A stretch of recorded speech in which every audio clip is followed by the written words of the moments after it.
Boostez votre carrière avec les petites chroniques. Cindy Trier sur DFM 930. Amis actifs, bonjour, bienvenue dans les petites chroniques de Cindy, les conseils tremplins pour booster votre carrière.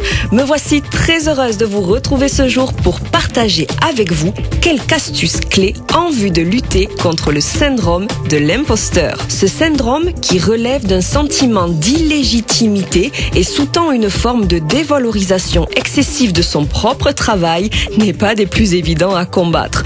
Toutefois, voici pour vous quelques astuces hautement bienvenues pour y parvenir. Conseil numéro 1, sortir du faux regard de l'autre. Les personnes qui ne se reconnaissent de valeur que dans le regard de l'autre ont tendance à croire que les autres en question passent un temps considérable à les observer ou à les évaluer. Or, bien souvent, ce ne sont pas les autres qui nous sous-évaluent, mais nous-mêmes. En d'autres termes, nous pouvons nous économiser l'inquiétude du regard de cet autre qui, lui aussi, est surtout occupé à s'auto-évaluer lui-même. Conseil numéro 2, posez un regard bienveillant sur soi. Habitués aux critiques acerbes que nous formulons sur nous-mêmes, nous finissons par nous imaginer que les autres ont autant de discours négatifs sur nous que nous en avons sur nous-mêmes.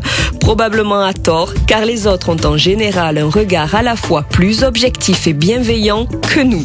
Et bienveillant ne veut pas dire complaisant.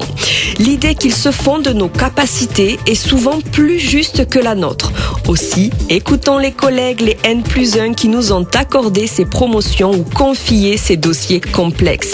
Ils ont plus confiance en nous que nous-mêmes. Conseil numéro 3, reconnaître ses accomplissements. Souvent, lorsque l'on parle de syndrome de l'imposteur, le premier conseil que l'on nous donne est de reconnaître ses réussites. Ce conseil est parfaitement judicieux. Toutefois, le problème, c'est qu'un imposteur auto-étiqueté par définition est convaincu qu'il ne mérite pas de réussir.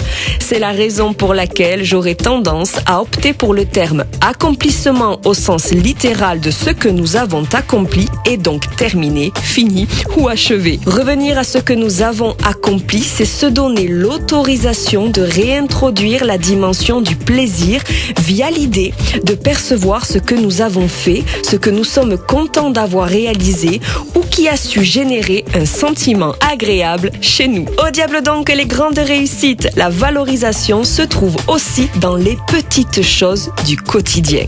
Vous voici désormais armés, chers auditeurs, pour lutter au mieux contre le syndrome de l'imposteur.